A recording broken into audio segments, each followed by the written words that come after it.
Hi Glenn, Phil Beever here from the Wilderness Club. Just want to recap on our lesson this morning.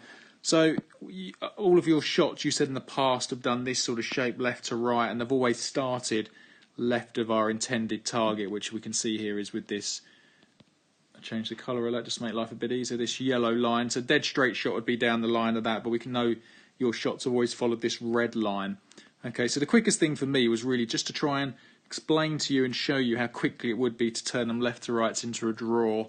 And the first thing I noticed really with your swing was, one, we can see here the club head goes very inside very early in the swing here, and we can see the club face for me is pointing slightly open. If we draw a line on the shaft, the face angle there, if we look at Henrik Stenson here on the right, you'll see one, he keeps the club head more in front of him, but also this position here, if we draw a line on his club face, it's extremely different to yours. But we left that alone, Glenn, because we needed to fix other things today, but that's something we could definitely tidy up at another stage.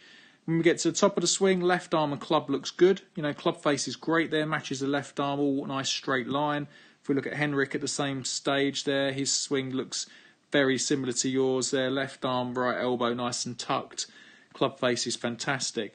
Now the big difference is from the top here, if we're drawing a line on the bud of the club to the ball, we're going to see your hands want to track to the right of this red line, and when that causes the steep swing to be very steep, so we can see the shaft angle coming down now. If we take away this red line, we'll see that it's actually vertical. You know, the shaft is pointing straight there. That's why we hit a lot of fat shots and the odd fin probably with a fairway wood and things, where if we look at Stenson here, if we draw a line on the butt of the club to the ball, we will see there that his hands are going to want to drop on the inside of that red line, as we can see, and look at the shaft difference. Very, very different. We can see there, one, the shaft's at a better angle, but it's almost cutting through his right forearm as opposed to yours was cutting through the left, and it's in a very different angle.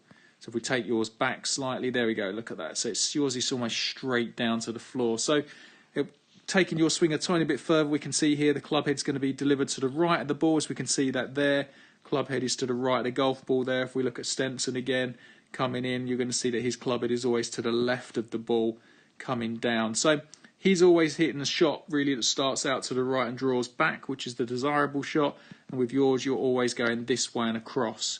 So my thing for you really was we put a stick here, a stick along the floor. I just tried to get you to make some half swings and just bend it around this stick. So I really wanted you to release the club face as much as you possibly could. Now the first couple you did, obviously you got them to draw, but they went straight left and drew, so it was going towards the trees. And as soon as we put a stick in the way, i.e. I want the ball to start right and around it, the next few just stayed out to the right, and then you got the feeling of really turning it over, because if we look at your swing through impact, coming down at this stage up here, I mean, look how open, just get that club a little bit more, that club face is wide open. And we want to get that face to wrap open a bit more. If we look at Stenson's, look at his there, his is pointing this direction, and we can see yours is pointing to the sky. So it's just getting the club face to wrap over slightly, and with the driver you're going to have to feel like you release the club a little bit earlier, but the key is always to feel like the ball's going to start to the right of the target. That's hugely important to you.